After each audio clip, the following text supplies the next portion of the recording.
The cold metal walls of the alien courtroom echoed with the sound of Lisa Kane's boots as she walked to the center of the chamber. She kept her back straight and her head high, even though she knew this trial was nothing more than theater. The alien judges sat in their elevated seats, looking down at her with eyes that held no mercy or justice. Commander Lisa Kane had served humanity for 15 years. She had fought in the border wars against the Krex Empire and saved 3 human colonies from destruction. Her tactical skills were legendary among both human and alien forces. Now she stood accused of war crimes by the very aliens she had once called allies. Ambassador Krell of the Zephyrian Empire rose from his seat. His blue skin seemed to glow under the harsh courtroom lights. "Commander Kane," he said in his mechanical translator voice, "you stand accused of destroying a civilian transport vessel carrying 2,000 Zephyrian refugees." Lisa's jaw tightened. She had destroyed that ship, but it was no refugee transport. Intelligence reports had confirmed it was carrying weapons to arm rebels who were planning to massacre human settlements. The aliens knew this too, but they had decided to rewrite history. "The evidence against you is overwhelming," continued Krell. "Multiple sensor readings confirm your ship fired the fatal shots." Lisa wanted to speak, but her lauer, a nervous human diplomat named Carl Wright, had advised her to stay silent. The Earth Defense Force had already decided her fate to keep peace with the alien coalition. They were willing to sacrifice one officer to maintain their fragile alliance. Judge Varix of the Stellar Council stood next. His species looked like walking trees with bark-like skin and glowing amber eyes. "Commander Kane, do you wish to address this court before we deliver our verdict?" Lisa stepped forward. She had nothing left to lose. "I destroyed that ship to save human lives. Your intelligence services know this. Your military commanders know this. This trial is a lie designed to remove a human officer who became too effective at protecting her own people." The courtroom erupted in angry chittering and mechanical sounds from the various alien species present. Judge Varix slammed his gavel-like appendage on the bench. "Order. The defendant will refrain from making baseless accusations." "Baseless?" Lisa's voice carried across the silent chamber. 3 weeks before that incident, Captain Jake Morrison intercepted Zephyrian communications discussing weapons shipments to anti-human terrorist cells. "The data is in your files." Ambassador Krell's blue skin darkened. "Captain Morrison is a known smuggler and his testimony is worthless. This court will not hear conspiracy theories." Lisa knew then that they had planned everything perfectly. They had discredited every witness who could support her case. They had classified all evidence that would prove her innocence. The Earth Defense Force had agreed to hand her over rather than risk a larger conflict. The trial continued for 3 more hours. Witness after witness testified against her, but none of them had been present during the actual battle. The prosecution presented sensor data that had clearly been altered. They showed holographic recreations of events that never happened. Her defense was pathetic. Carl Wright barely tried to challenge the evidence. He called no witnesses and presented no counter-arguments. When he gave his closing statement, it sounded more like an apology than a defense. Finally, Judge Varix called for the verdict. "The tribunal finds Commander Lisa Kane guilty of war crimes against civilian populations. However, we recognize her previous service to the galactic community." Lisa felt her stomach drop. She had expected this, but hearing the words still hit her like a physical blow. Instead of execution, this court sentences Commander Kane to permanent exile on the planet. Designated Kepler 442c, she will be provided with basic survival equipment and transported there immediately. The sentence was worse than death in many ways. Kepler 442c was known throughout the galaxy as a barren wasteland. The planet orbited a dying red star and had barely enough atmosphere to breathe. No known life existed there, and the surface was nothing but rocks and dust. Lisa's escort consisted of 2 Zephyrian guards who led her through the corridors of the massive space station that housed the tribunal. Other aliens watched her pass with expressions that ranged from satisfaction to disgust. To them, she represented everything dangerous about humanity, their adaptability, Their stubbornness and their refusal to accept defeat, the transport ship was small and cramped. Lisa sat in a detention cell barely large enough for her to stretch her arms. Through the small porthole she watched as stars streaked past during faster-than-light travel. She tried to calculate how long the journey would take, but without access to navigation data, she could only guess. During the 3-day journey, her guards brought her basic rations and water. They never spoke to her except to give simple commands. Lisa used the time to review everything she knew about Kepler 442c from her military databases. The information was not encouraging. The planet had been surveyed twice in the past century. Both expeditions had found nothing of value. The atmosphere was thin but breathable for most oxygen-breathing species. Temperatures ranged from freezing at night to barely tolerable during the day. There was no surface water, though geological surveys suggested possible underground sources. When they finally arrived, Lisa got her first look at her new home through the transport's main viewer. Kepler 442c looked exactly as described, a brown and red ball of dust and rocks hanging in space. The dying star it orbited cast everything in a perpetual twilight that made the world look like an old photograph. The guards transferred her to a basic survival pod for the descent to the surface. The pod contained emergency rations for 2 weeks, a water recycling unit, basic tools, a shelter kit, and a short-range communicator that was useless without other equipment nearby. "Any last words, human?" asked one of the guards as they prepared to launch her pod. Lisa looked directly at him. "I'll remember this kindness." The guard laughed as he sealed the pod hatch. Lisa felt the familiar sensation of being launched from a ship's bay, followed by the rough shaking of atmospheric entry. Through the pod's small window, she watched the transport ship disappear into hyperspace. Leaving her completely alone, the pod's landing was harder than expected. Lisa's teeth rattled as they hit the rocky surface and bounced twice before coming to rest. She waited several minutes for the dust to settle before opening the hatch. The first breath of Kepler 442c's air burned her lungs. It was thin and tasted of metal and dust, but it was breathable. She stepped out of the pod and looked around at her new world. Rocky hills stretched in every direction under the dim red light of the dying star overhead. Lisa Kane had been abandoned on this barren planet to die. The aliens who had exiled her expected her to survive. Maybe a month before the harsh conditions and isolation drove her to despair. They had made one critical mistake, though. They had underestimated what humans could accomplish when they had nothing left to lose. Lisa Kane spent her first night on Kepler 442c shivering inside the emergency shelter she had assembled from her survival kit. The temperature dropped far below what she had expected, and the thin atmosphere made every breath feel like she was suffocating slowly. The red star overhead provided almost no warmth, casting everything in an eerie twilight that never seemed to change.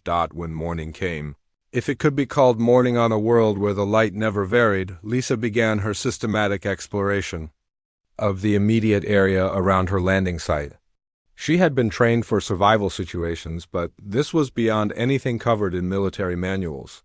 The planet seemed completely dead, with no signs of plant or animal life anywhere. Her emergency rations would last 2 weeks if she was careful. The water recycling unit in her pod could keep her hydrated indefinitely as long as she could find water sources to feed into it. That became her first priority. According to her scanner, which had limited range and power, there might be underground water sources about 3 kilometers to the north. The walk across the rocky terrain was exhausting. Every step seemed to require twice the effort it should, and the thin air left her gasping. But Lisa pushed forward, driven by the knowledge that finding water meant the difference between life and death. When she finally reached the area her scanner had indicated, she found a series of caves leading deep into the planet's crust. The caves were larger than she had expected.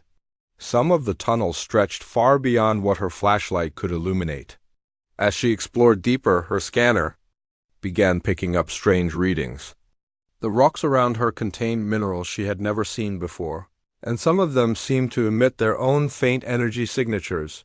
3 days into her exile, Lisa made her first major discovery. Deep in the cave system, she found a chamber filled with crystalline formations that glowed with a soft blue light. Her scanner went crazy when she pointed it at them, registering energy levels that should have been impossible for natural crystals.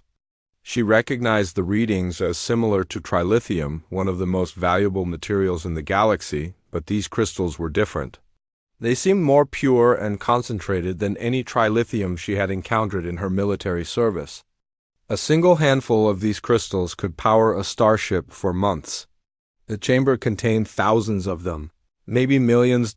Lisa carefully collected several small samples and continued her exploration. The cave system was vast, stretching for kilometers in multiple directions. Her water search had led her to something far more valuable.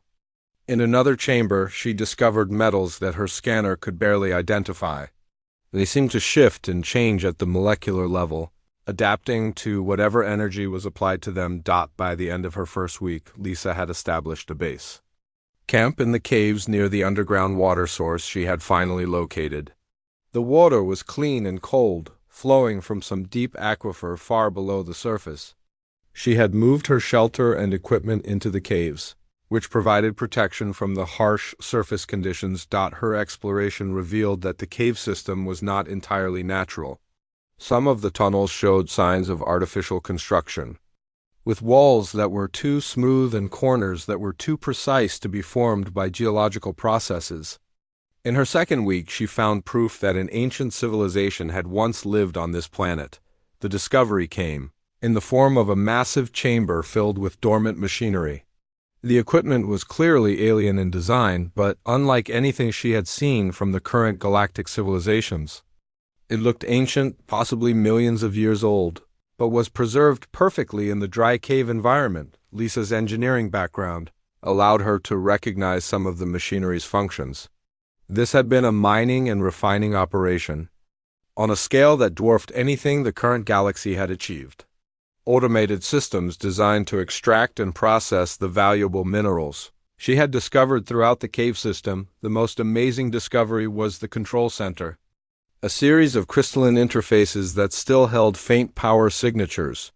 Lisa spent days studying the alien technology, using her knowledge of engineering principles to understand how the systems worked. Slowly, carefully, she began attempting to reactivate some of the simpler systems. Her first success came 3 weeks after her arrival. She managed to power up a small section of the lighting system, and the chamber was suddenly filled with a warm, golden glow. The ancient technology responded to her touch, and she realized that whoever had built this place had designed it to be operated by multiple species. Over the following days, Lisa brought more systems online. The facility had its own power source, something that drew energy directly from the planet's core through methods she could not understand. As power flowed through the complex, she discovered that the mining operation was still functional after all these millions of years. The automated miners began their work again, extracting trilithium crystals and quantum-sensitive metals from deep within the planet. The refining systems processed the raw materials into forms that were even more valuable than their natural state. Within hours of reactivation, the facility was producing enough refined materials to buy a small fleet of starships. But Lisa's most important discovery came when she accessed the facility's central computer system. The ancient civilization had not just been miners, they had been terraformers, and their equipment was still capable of gradually transforming the planet's atmosphere and climate. The terraforming protocols were stored in crystalline memory banks that had survived millions of years. Lisa studied the data and realized that the process could be accelerated using modern techniques combined with the ancient technology. She could transform this barren world into something habitable, maybe even beautiful. She began the terraforming process slowly, releasing atmospheric processors that had been dormant in the deep caves. The machines began converting underground gases into breathable atmosphere, gradually thickening the air and moderating the temperature. The process would take months, but Lisa could already feel the difference during her daily trips to the surface. By her 4th week on Kepler 442c, Lisa had transformed from a desperate castaway into the operator of the most advanced mining and terraforming facility in the known galaxy. She had enough valuable materials to trade for anything she needed, and the knowledge to gradually transform the entire planet, but she was still alone. The communications equipment in the ancient facility was designed for local use only, not interstellar communication. She needed to find a way to contact the outside galaxy, but she also had to be careful about who she contacted. The aliens who had exiled her would kill her if they discovered what she had found. Lisa began planning her next moves carefully. She had discovered something that could change the balance of power in the galaxy, but she needed allies she could trust. The question was how to find them without revealing her location to her enemies. 2 months after her abandonment, Lisa Kane had become something she never expected to be, the master of an industrial empire on a world that was slowly coming to life. The terraforming equipment worked day and night, pumping breathable gases into the atmosphere and warming the planet's surface. She could now walk outside without her emergency breathing gear, and the perpetual twilight had brightened to something approaching daylight. The ancient facility continued producing refined trilithium and quantum metals at an incredible rate. Lisa had learned to operate most of the alien machinery through trial and error, combining her engineering knowledge with the crystalline instruction manuals left behind by the vanished civilization. She had also improved many of the systems using human engineering principles, making them even more efficient than their original design, but Lisa knew she could not stay hidden forever. The valuable material she was producing would eventually be traced back to their source, and she needed allies before that happened. After careful consideration, she decided to send out a coded message using the facility's communication array, which she had managed to boost with additional power from the mining operation. The message was simple and designed to attract the right kind of attention. She broadcast on frequencies used by independent traders, smugglers, and human resistance cells throughout the galaxy. Kepler 442c offers opportunity for those willing to work. Legitimate business only. Respond with credentials and intentions.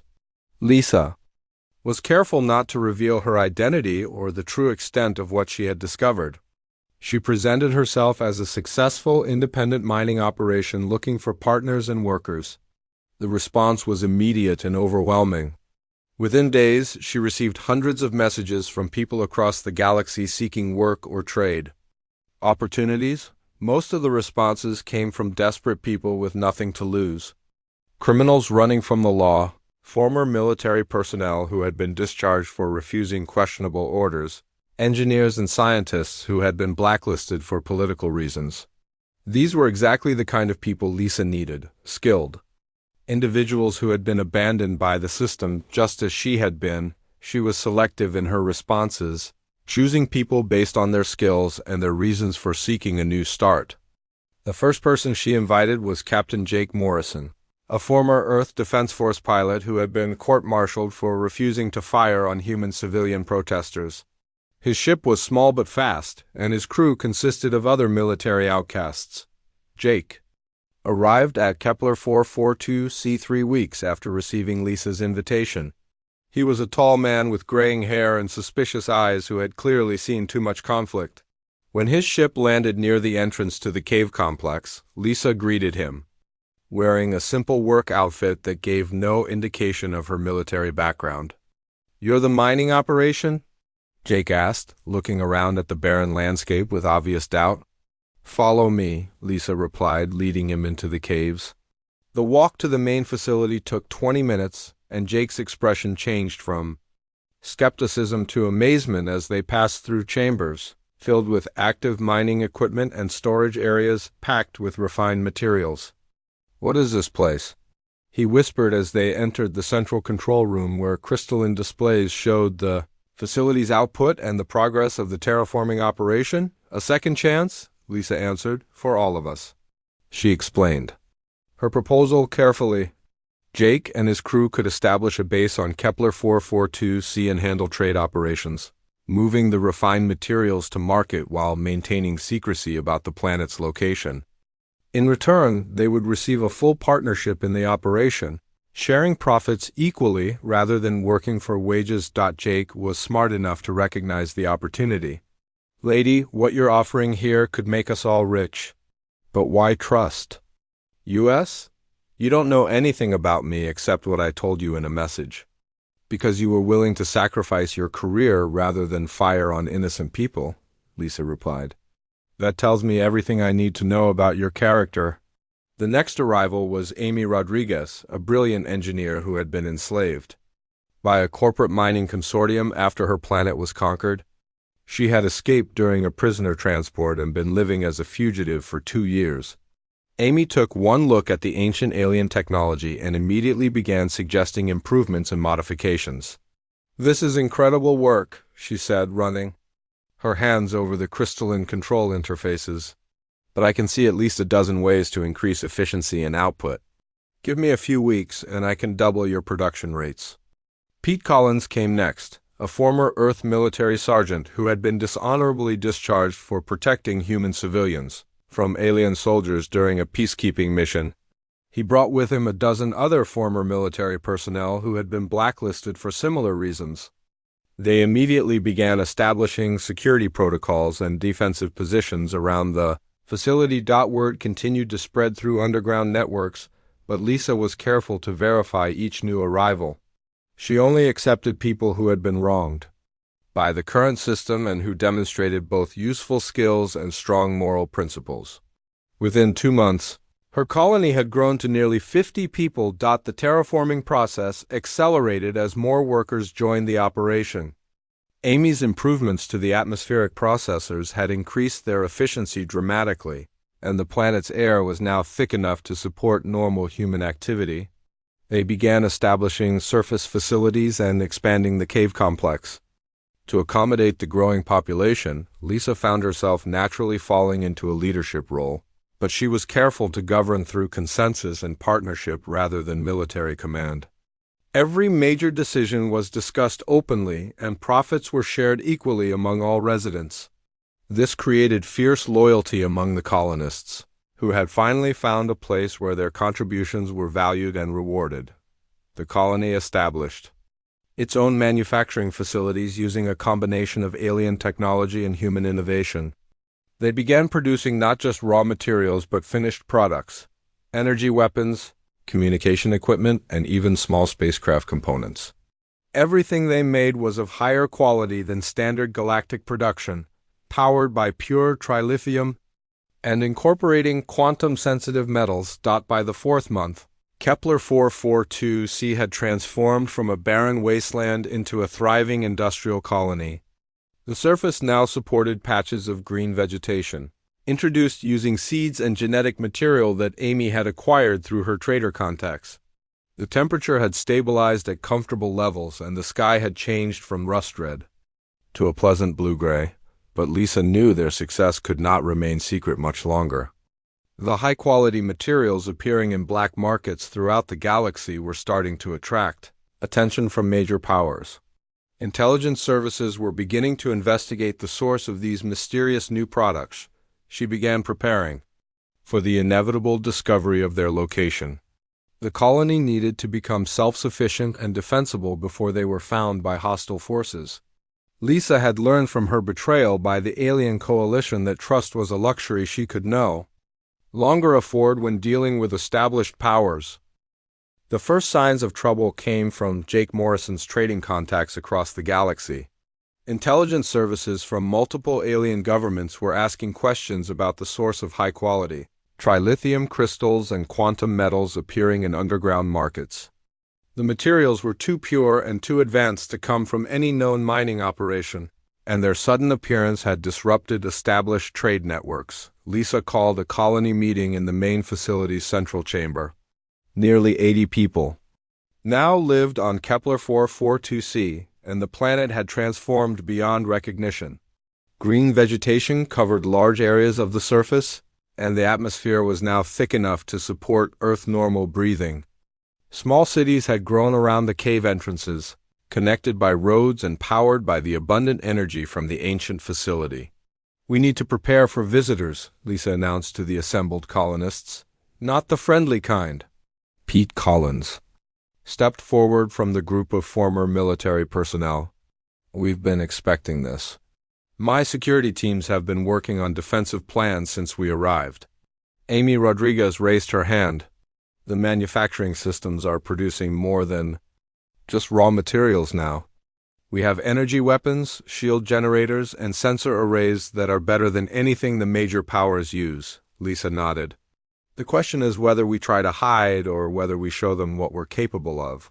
Either way, we need to be ready for a fight." The colonists voted unanimously to defend their new home. They had all been cast out by the existing galactic order, and none of them wanted to return to their previous lives of exile and persecution. Over the following weeks, they worked around the clock to fortify the planet and prepare for conflict. The ancient facility's manufacturing capabilities allowed them to produce defensive systems that combined alien technology with human tactical thinking. They built automated weapon platforms around the planet's major installations, created a network of sensor satellites to detect approaching ships, and constructed underground bunkers that could shelter the entire population. Meanwhile, across the galaxy, Dr. Helen Park was conducting her own investigation into Lisa Kane's original trial. Helen had served as a xenobiologist on several joint human-alien missions and had known Lisa professionally before her conviction. Something about the case had never felt right to her, and she had been quietly gathering evidence for months. Helen's research revealed disturbing patterns in the testimonies and evidence presented at Lisa's trial. Several key witnesses had received payments from Zephyrian intelligence services shortly before testifying. The sensor data showing Lisa's ship destroying a civilian transport had been processed through Zephyrian computers before being presented to the court.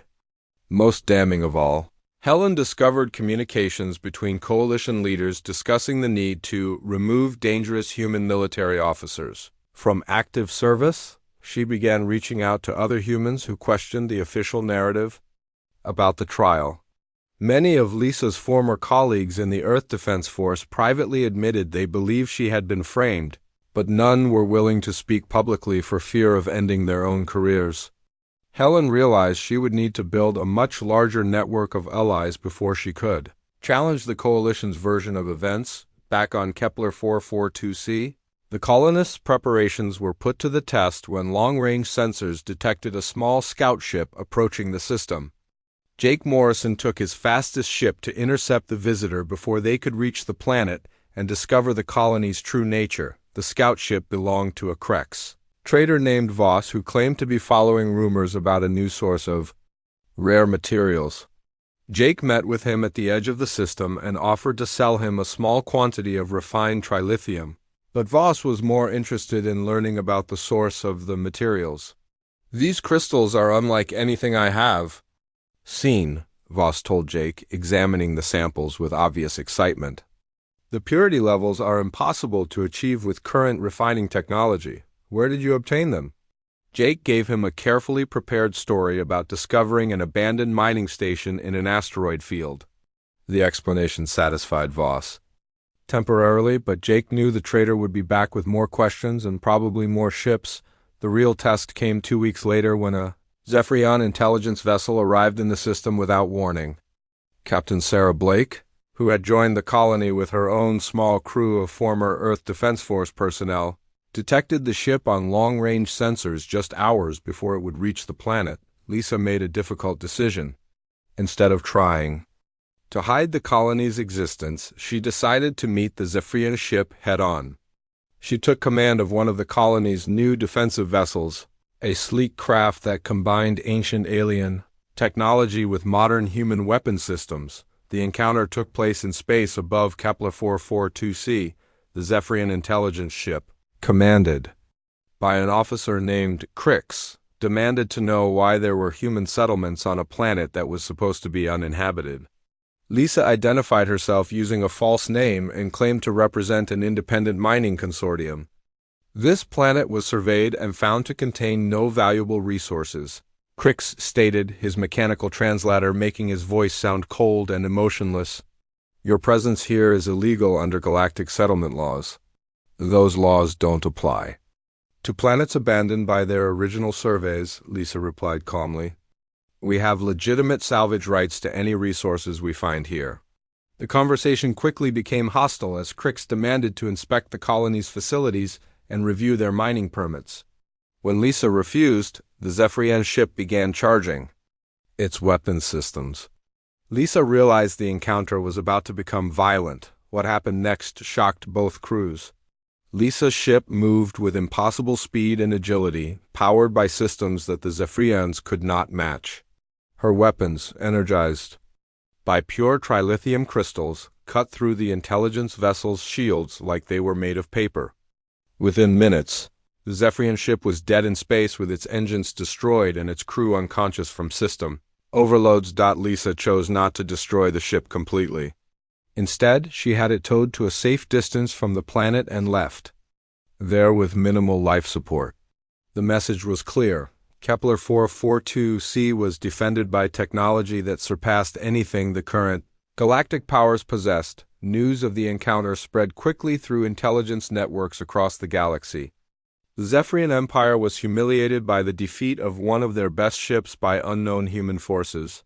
Other alien governments began taking the mysterious colony seriously as a potential threat to regional stability. Dr. Helen Park heard about the incident through her contacts in Earth intelligence services. She realized that whoever was operating from Kepler 442c had access to military technology that could change the balance of power in the galaxy. Her investigation into Lisa Kane's case suddenly became much more urgent as she began to suspect a connection between the exiled officer and the mysterious colony. 6 months after her exile, Lisa Kane stood on the observation deck of her capital city and watched the massive alien fleet approaching Kepler 442c. Admiral Krell himself led the Coalition Armada, determined to crush what he saw as a dangerous human rebellion before it could spread to other worlds. 200 warships from 5 different alien species had gathered to destroy the colony that dared to challenge their authority. The planet below bore no resemblance to the barren wasteland where Lisa had been abandoned. Green forests covered the continents, blue oceans reflected the light of the now stable star, and sprawling cities housed nearly 2,000 colonists who had come seeking freedom from the oppressive galactic order.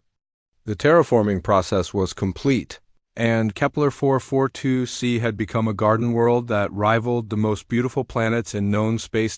Lisa activated the planetary communication system that Amy Rodriguez had built using ancient alien technology combined with human innovations.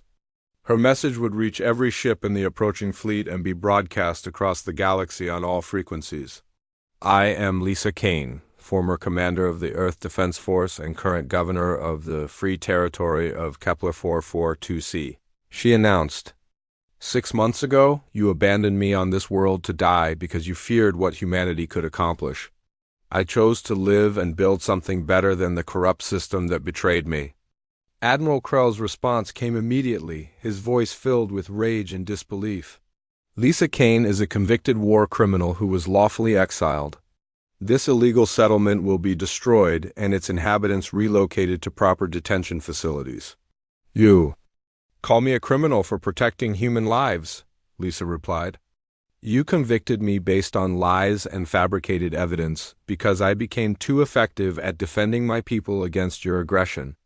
Today the galaxy will learn the truth about your so-called justice." The first phase of the battle began as the Coalition fleet moved into attack formation. Pete Collins coordinated the planet's defenses from the underground command center while Jake Morrison led the colony's small but advanced fleet of defensive vessels. The colonists had spent months preparing for this moment, and their weapon systems were charged with pure trilithium energy that made them far more powerful than anything the Coalition had ever faced. The Coalition's opening attack was devastating in its scope but ineffective against the colony's defenses. Hundreds of energy beams and missile salvos struck the planet's shield generators, which absorbed the attacks without strain. The shields were powered by the ancient facility's unlimited energy source and reinforced with quantum-sensitive metals that adapted to incoming weapons fire. Lisa's counterattack was swift and precise. The colony's orbital weapon platforms targeted the Coalition's command vessels with energy beams that cut through their shields and armor like they were made of Cloth. Within the first 10 minutes of combat, 3 Coalition cruisers were destroyed, and a dozen more were severely damaged. Admiral Krell tried to adapt his tactics, spreading his fleet and attacking from multiple directions simultaneously.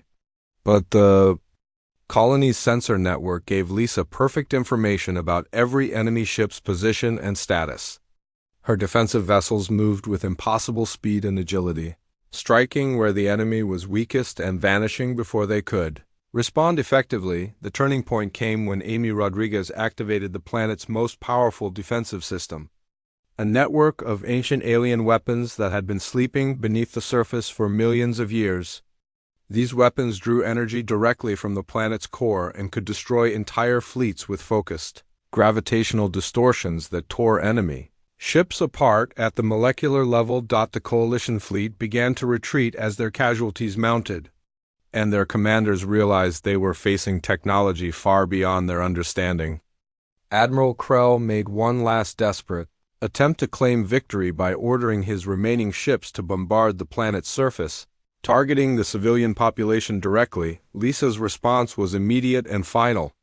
The ancient weapons locked onto Krell's flagship and unleashed a gravitational pulse that compressed the massive vessel into a sphere no larger than a basketball. The destruction was so complete and so terrifying that the remaining Coalition ships fled the system without waiting for orders. As the enemy retreat became a full rout, Lisa broadcast her second message to the galaxy.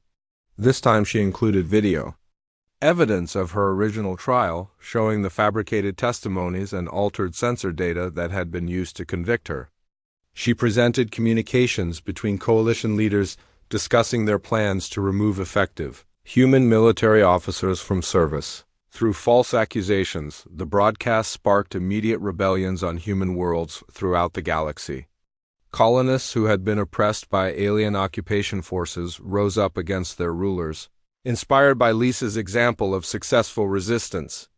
Several alien species that had been dominated by the Coalition also began questioning their loyalty to a system built on lies and corruption. Dr. Helen Park arrived at Kepler 442c just hours after the battle ended, bringing with her additional evidence that could completely exonerate Lisa and expose the Coalition's crimes. Her ship landed at the main spaceport, which was bustling with activity as new refugees arrived seeking sanctuary on the free world. "I came to clear your name," Helen told Lisa as they met in the governor's office overlooking the capital city. "I have enough evidence to prove your innocence and bring down the officials who framed you." Lisa smiled and gestured toward the window, where construction crews were building new facilities to accommodate the flood of immigrants arriving daily.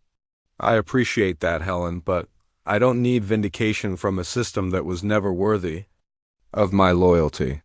We've built something here that's better than anything they could offer." The final scene showed Kepler 442c 1 month later, transformed into the capital of humanity's first independent stellar nation.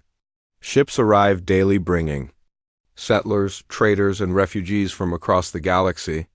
The planet's cities had expanded to accommodate nearly 10,000 residents, and construction had begun on orbital facilities that would support a much larger population. Lisa stood in her office, reviewing applications from groups seeking to establish similar free colonies on other worlds. The success of Kepler 442c had proven that humans could thrive without the protection or permission of the existing galactic order. More importantly, it had shown that people of all species could work together when treated with respect and given the opportunity to build their own futures. The alien coalition that had exiled her was collapsing as member species withdrew their support and demanded investigations into the corruption that Lisa had exposed. The galaxy was changing, and the changes had begun on a barren world where one abandoned human had refused to die quietly. Lisa Kane had transformed exile into triumph and built the foundation for a new age of freedom among the stars.